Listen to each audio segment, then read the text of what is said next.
Rumor is that a new ultra thin iPhone is coming in 2025 with a new upscale form factor redesign. And we're going to dive into the details on this almost immediately. But I do want to share with you my opinion that ultra thin iPhones are probably not a good idea, because I remember the last time we did ultra thin iPhones, people were putting them in pants, not even sitting on them, just wearing them in tight pants and pulling them out to find that they bent. This is a screenshot of a video of somebody that bent one with their hands, but I do remember the era of just bent iPhones everywhere because they were too thin. Well, the report and rumor is that Apple is testing different designs for a slimmer phone, which could include an aluminum chassis and a smaller hole and pill-shaped cutout for its front-facing camera, probably using A19 chipset. Screen will be somewhere between 6.12 and 6.69 nice inches for the iPhone Pro Max, and rear camera is located and is not super interesting. But the model is supposed to be significantly thinner than current iPhone models and may align with the discontinuation of the iPhone Plus line. So they keep talking about it. It's basically supposed to be a higher end luxury iPhone that's thinner. It looks cooler. Okay, that's great. But what happens every single time we make these phones too thin, there is a sort of reality of materials that we have to deal with. We don't live in the Marvel universe where there's adamantium, and people's butts will bend the phones if they get too thin. Hopefully Apple learned their mistake from last time and isn't going to be repeating it, but I guess we'll see. You know we're living in a Black Mirror episode when I see headlines like, "Should we use AI to resurrect digital ghosts of the dead?" And experts warn that safeguards are necessary as the digital afterlife industry grows, as if the Upload series on Amazon Prime wasn't enough. Now, the ad you're looking at here is currently fake. This is a mock-up ad, but it's very creepy, called Manana. Be the favorite grandkid forever. Connect with your Nana now. And you would say, okay, well, the ad is fake and this isn't real and Manana's not a real company. But there are two companies already, Silicon Intelligence and Superbrain, that offer this service to build digital ghosts of yourself, to visit the living and respond to questions and I guess maybe help do things. And they're called, if I can find it in here, grief bots or dead bots or recreation services. The idea is to create an illusion that a dead person is still alive and can interact with the world as if nothing happened and as if death did not occur.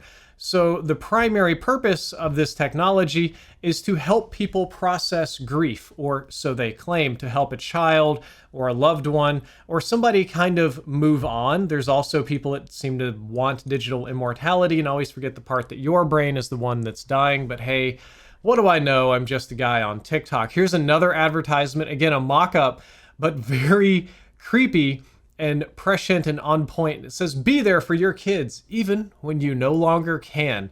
Again, not a real company, but there are real companies offering these services, which I find to be profoundly creepy, that we're going to use generative AI to sort of lessen the impact of death and or make it seem as if death did not happen.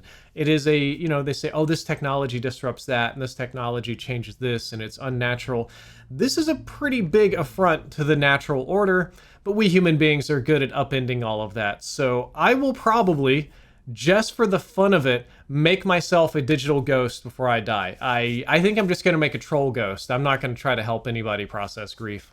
Slack users around the world are horrified to discover that their messages are potentially being used for AI training. And by messages, I mean the world's most popular workplace app, where you're supposed to be able to communicate privately and efficiently with colleagues about projects that are likely under NDA, are being sucked up into an AI to train the AI to be a more effective large language model. This includes DMs, files, photos, personal information, etc.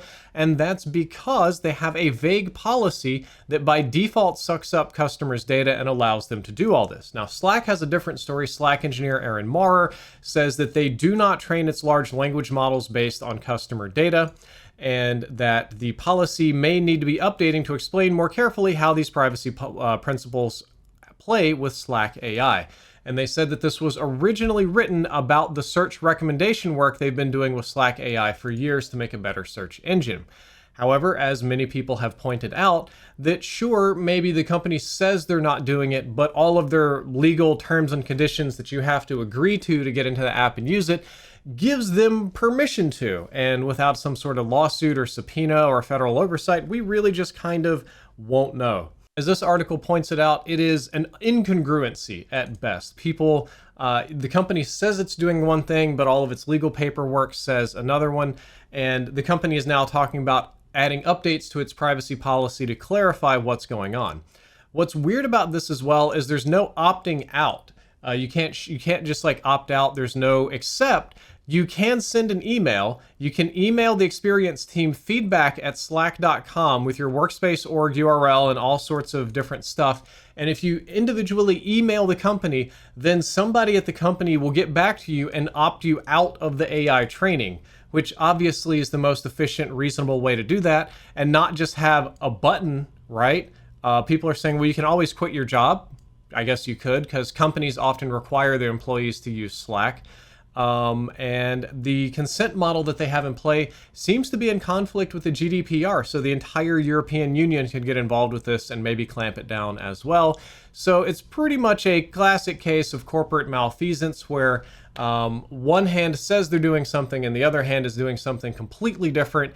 And all of us in the middle are basically screwed if we want to keep on being employed.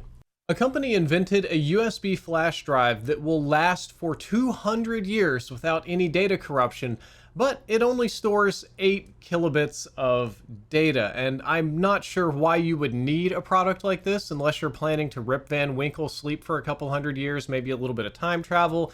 Maybe you need to send a message forward through time and space. But it's a real product that you can buy. It's only 8 kilobits, which isn't that impressive. And I've actually got a picture of it over here. It runs on a Raspberry Pi RP2040 MCU. It has FRAM, which the other article actually explains better. Ferroelectric RAM, known for its ultra-low power consumption, rapid write speeds, and extremely high write endurance, capable of 1 million billion read-write cycles, which is very impressive. And you can see the little device right here. It doesn't use hardly any power. Apparently it comes with some other adapters and some things so that I guess future scientists will be able to hook it up to their future organoid brain computers and be able to use it. And it's insane. The information will last a long time as long as it doesn't get too hot or cold. Now that's kind of the problem with one of these. Once we start getting outside of the 35 degree and 50 degree temperature ranges that they set up, these are Celsius units, you do start running into the possibility of getting your data corrupted. So it's hardly perfect. You'll need to store it somewhere dry, safe from impact, where the super mutants can't get to it after the bombs drop. You know how it is. So I don't know exactly what 8 kilobytes is going to be so important it has to go to the future. You could put a lot in a .txt file. You could store some raw binary code for a super important program. If you were Timmy Tudor time traveling, you could probably put a lot of that old Mac computer he was looking for on there. Or like the end of Gantz, what is it? Human beings are only worth like, what is it, 32 kilobytes of data, so you could store one person on 32 cards? I don't know. It's kind of funny. It's kind of silly. I don't personally think I'm going to buy this because I'm not going to be around to use it. But for those, the small demographic of my audience that are time travelers, this is the product for you.